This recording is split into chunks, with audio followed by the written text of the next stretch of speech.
Deep in the heart of a dense forest, where sunlight filtered through canopies of emerald leaves, Nia, a forest fairy, had lived for centuries. Her duty was to nurture the trees, guide lost animals, and keep the balance of nature. She was content in her solitude, her world a symphony of rustling leaves and birdsong. But her life took an unexpected turn when she noticed a father and daughter visiting the woods more frequently than anyone else. Evan, a widowed single father, had been bringing his 7-year-old daughter, Lily, to the forest every weekend. It was his way of keeping his wife's memory alive. She had loved the outdoors, and Evan hoped these hikes would bring healing to their little family. But while Evan tried to appear strong, Nia could sense the sorrow that lingered around them like a cloud. One day, as Nia flitted invisibly through the trees, she noticed Lily wandering away from her father, drawn to a patch of glowing flowers that Nia had enchanted. Lily crouched beside them, her eyes wide with wonder. Nia hesitated. Fairies were not supposed to reveal themselves to humans. But when Lily tripped on a root and scraped her knee, Nia couldn't resist.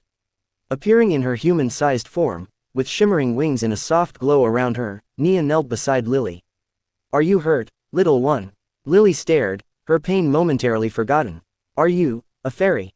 Nia smiled and placed a hand over Lily's knee. A soft, golden light emanated from her palm, and the scrape disappeared. "Perhaps. But you mustn't tell anyone, not even your father." But as Nia helped Lily to her feet, Evan appeared, calling for his daughter. His voice was filled with panic. "Lily, where are you?" Before Nia could vanish, Evan saw her. He froze, his eyes widening as he took in the sight of the ethereal woman standing beside his daughter. Though startled, Evan quickly calmed when Lily explained how Nia had helped her.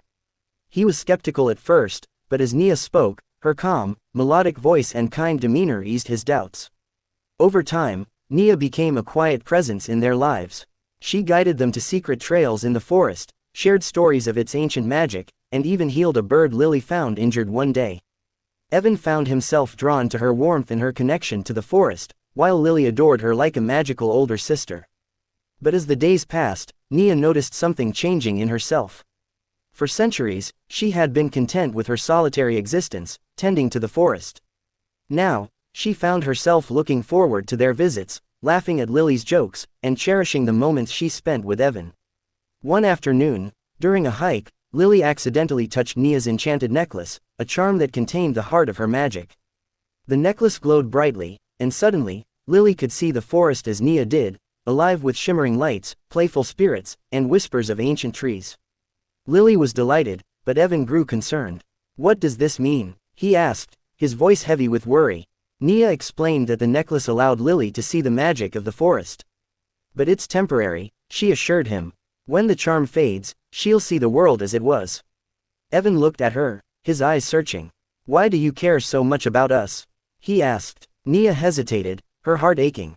"Because you remind me what it means to feel connected, to care for more than just the forest.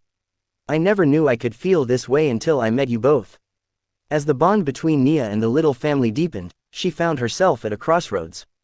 Her duty was to the forest. If she stayed too long with humans, her magic would fade, and the balance of the forest would be disrupted.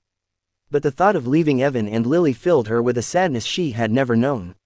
One evening, as the sun set in hues of gold and crimson, Evan and Nia sat on a fallen log while Lily played nearby. Evan finally spoke the words that had been lingering between them. "I know you're not like us, Nia," he said. "But you've brought something back to our lives that we thought we'd lost. I don't want to lose you too." Tears glistened in Nia's eyes. "I never expected to feel this way. But my magic, my life is tied to the forest. If I leave it, I lose a part of myself." Evan reached for her hand. "Maybe you don't have to choose. Maybe there's a way to belong to both worlds." Determined to find a way, Nia sought the guidance of the ancient spirits of the forest. They told her of a rare ritual that could bind her magic to both the forest and the human world, but it came at a cost. She would no longer be immortal. Nia didn't hesitate. If it meant being with Evan and Lily, and still caring for the forest she loved, it was a sacrifice she was willing to make. The ritual was performed under a full moon, with Evan and Lily by her side. As the magic coursed through her, Nia felt her wings dissolve, replaced by a warm, human heartbeat. She was no longer just a fairy, she was something entirely new.